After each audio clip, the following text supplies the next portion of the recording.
अस्सलामुअलैकुम व्यूअर्स, आज हम बनाएंगे झटपट तैयार होने वाली नहायत आसान और बेहद लजीज रेसिपी क्रीमी फ्रूट चाट। इसके लिए हमें चाहिए 1 सेब, 3 अदद केले और 1 अनार, 1 कप दही, आधा कप करीम, नमक आधी चाय का चम्मच, पिसी हुई चीनी 2 खाने के चम्मच। अगर आप ज़्यादा मीठा पसंद करते हैं तो आप चीनी की मिकदार मज़ीद बढ़ा सकते हैं। वाइट पेपर 1 चाय का चम्मच। एक सॉफ्ट बॉल में दही, क्रीम, नमक, वाइट पेपर और चीनी शामिल करके मिक्स करें।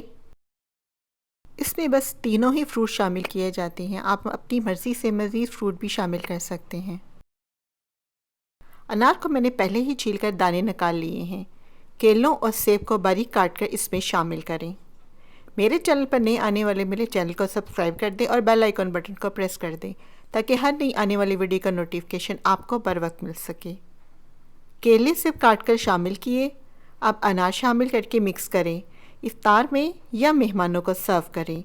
अगर आपको मेरी ये रेसिपी पसंद आई हो तो कमेंट बॉक्स में अपनी राय से ज़रूर आगाह कीजिएगा।